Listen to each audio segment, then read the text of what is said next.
folks. 6-0 as an amateur, making his professional MMA debut, fighting at Cage Fury 112 on Friday, only 4 days away.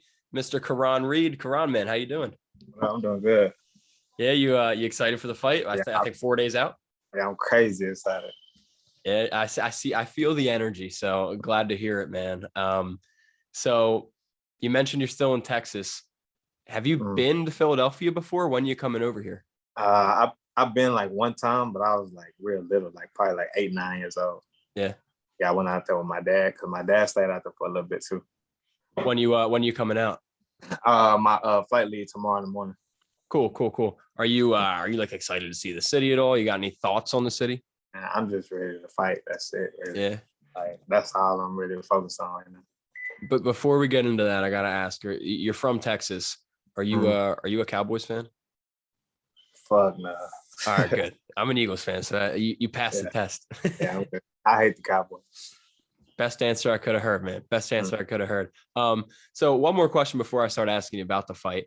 I saw on your Instagram you're coming off of an injury. I know you haven't fought since 2020. Can you just tell me a little bit, like what did you injure? How are you feeling now? How's recovery going?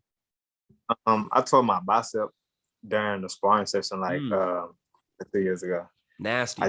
I just threw a like a right hook, and he like blocked it, and it just like popped off his arm. Like I don't even know. It was crazy. Like I finished the sparring session and everything, but like I kept training for like probably like a month after that, because it happened like at the beginning of camp, and I kept training for like a month after that, and I just went to the doctor because I couldn't. It got to the point where I couldn't even put no power on it no more, and then they just told me it was a complete tear. But since then, I was going to rehab like every day after the surgery. It's all good now. Good to hear, man. That's a nasty one. I know that's not one. I lift a lot, so that's one I fear. I seen the video of some dude doing bicep curls, and I seen his bicep immediately tear like in the middle of it. Brutal, man. I can't even imagine that. So glad to hear you're feeling better. I assume, did you have a full camp? Are you still training at War? Yeah, I had a full camp for this one. How was camp? For those who don't know, could you tell us about some of the people that you train with? I train with a lot of good guys. Like it would be even unfair to me to just but like my main training partners for this one was like it's an amateur named Hayden Bryce. He's a champion out here for Fury at 125. And then my other main training partner was Shaquem Richardson. He just fought like recently last weekend. And that's been like my two main people I've been working with. My coaches too, Jeremy and Copley, and Millie too. Them been my main training partners for this training camp. I mean, you got a gym full of killers over there, man. So I mean, was it a good camp? Did you do anything differently to prepare for a pro fight compared to an amateur fight, or business as usual? The main thing I changed is I didn't spar as much as I used to do. Okay. And I did a lot of recovery for this camp too, because I really think that's probably how I injured myself, because I used to train like 3-4 times a day with no recovery like at all. Yeah. That's been the biggest change for me right there. Good stuff, man. Good stuff. Have you watched tape? Do you have any thoughts on your opponent, Kelvin Sterling?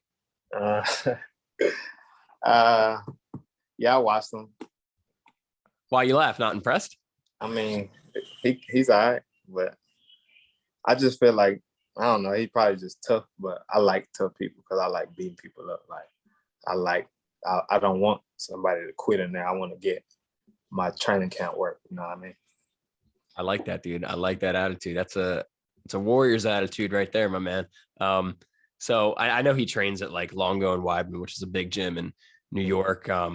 He's also 0-0 as a pro. His only pro fight ended in a no contest eye poke. I'm just telling that to the people that are listening. But I don't know if there's going to be betting lines on this, but after just watching tape on you two, I got you coming in as a -300 favorite, my man. You're getting that dub. Probably should be higher, but -500. Excuse me.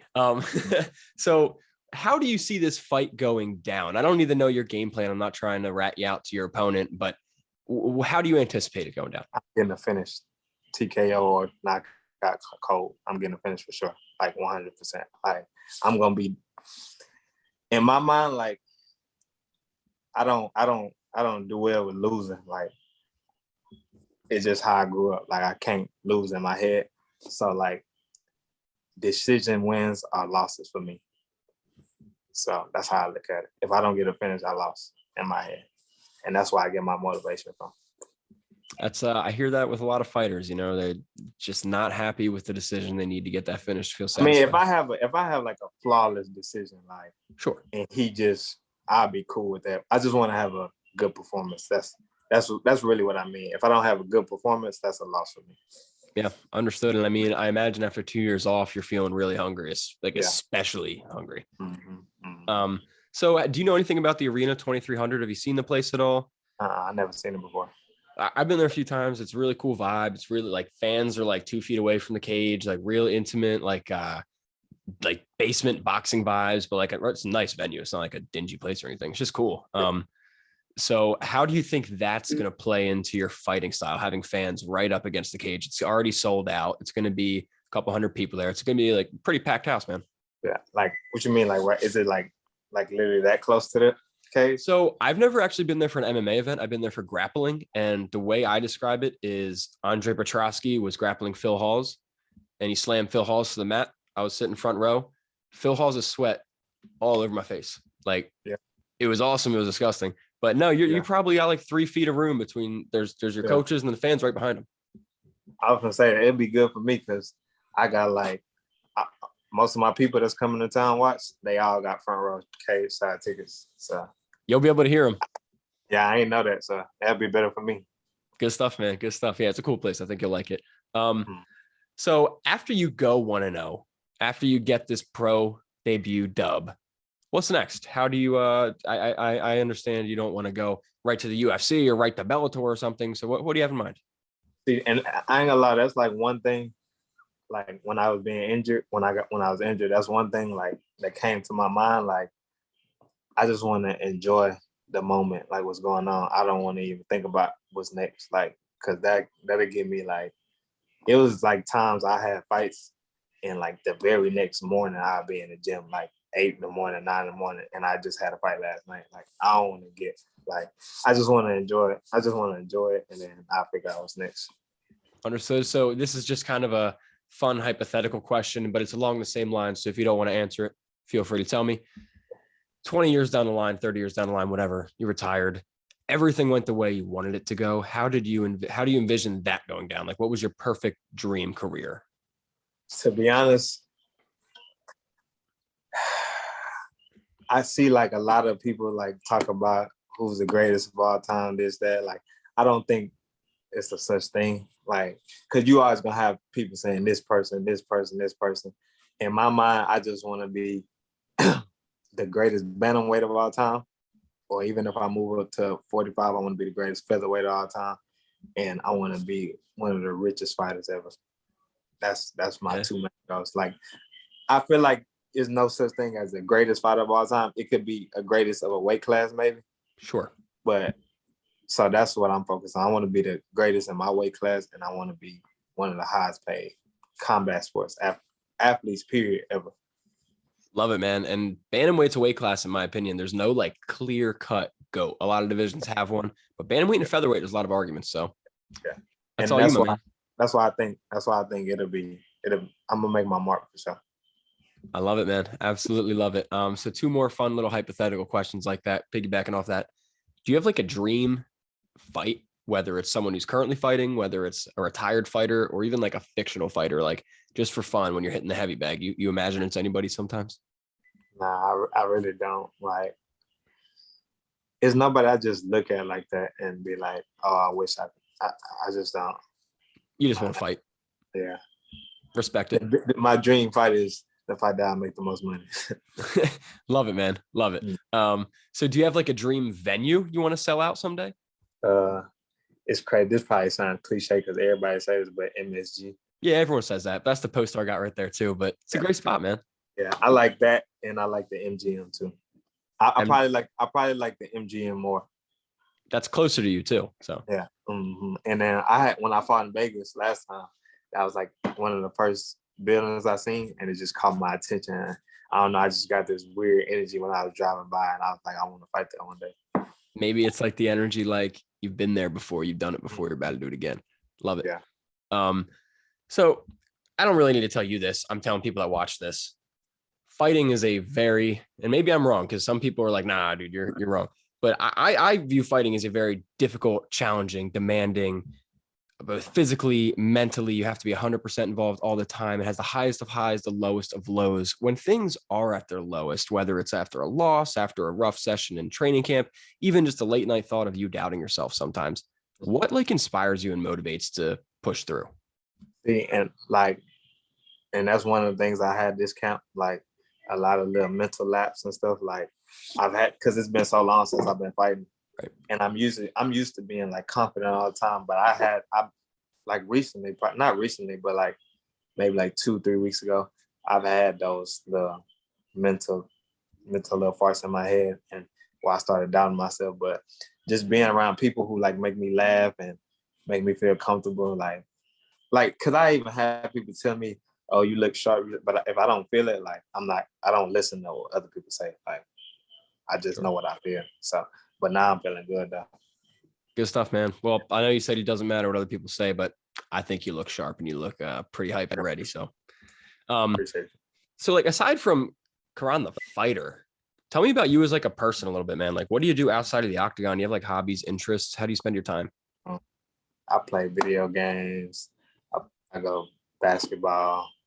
I go shopping, just stuff like that. Like, not too much. What's your favorite ball I, team? I like the Warriors. Warriors. I don't really like teams, but Steph Curry my favorite player. So Respect it. yeah.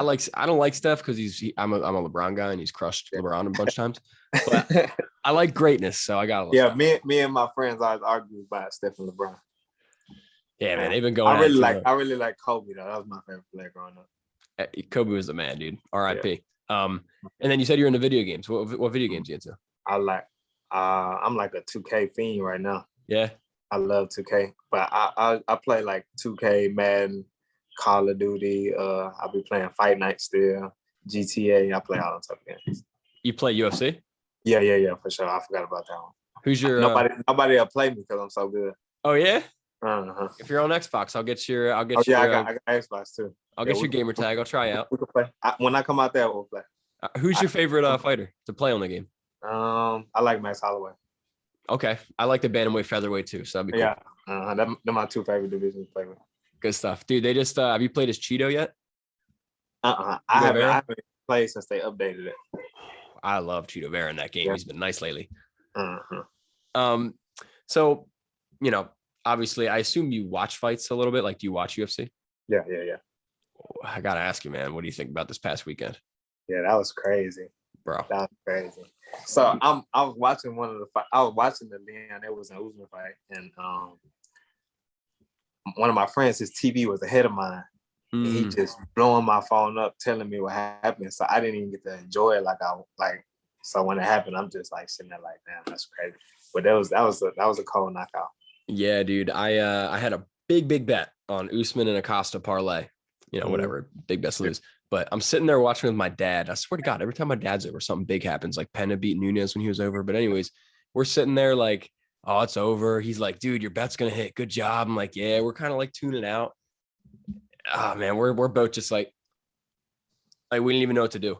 Yeah, I actually had like a 6-fight parlay, and I had every single one right except I bet it on Aldo, and Aldo lost. Oh, I actually bet on Leon Edwards too. Did you? And crazy, the Nunez Pena fight, I bet it on Pena. Jeez, I bet it on Pena, Charles Oliveira, and I forgot who else fought that night. But I hit big. I turned like $20 into $2,500. Good shit, man. That's awesome. So, last question I'll ask you: you got any bets ahead of UFC Paris? Any matchups you like there? I don't have the card in front of me, but it's Cyril Gane versus Tai Tuivasa. Oh no, I don't. I only bet like on the big fights and stuff. Respect it. Well, someday we'll be betting on your fights, my man. Before we get out of here, I just want to give you the opportunity. Is there anything you want to say to your friends, your family, your supporters? There's going to be a lot of eyes on you. The mic is yours. Yeah, I just want to say thank you to all my sponsors, everybody who supported me, my whole team. I've been gone for 2 years, and like my support probably has gotten bigger than it was before. And it's just like where I come from, it's just it's just crazy to me. Like it's a crazy journey I've been on, but that's what I love the most. Like I really hate fighting. I love martial arts. I love training. It just, I don't know. Maybe I'm just feeling like that right now, but I just love the journey that I'm on. So that's about it. Love it, man. Love it. And like you said, two-year layoff. Super excited to come back, get that first pro victory. 6-0 amateur, Mr. Keron Reed, fighting at Cage Fury 112. Keron, thank you so much, my man. For real, I appreciate it. I appreciate you too. Yep. And hey, if I'm not sure if I'm coming yet, but if I come and I see you afterwards, I got you with that beer. All right. I got you. Yes, sir. All right, brother.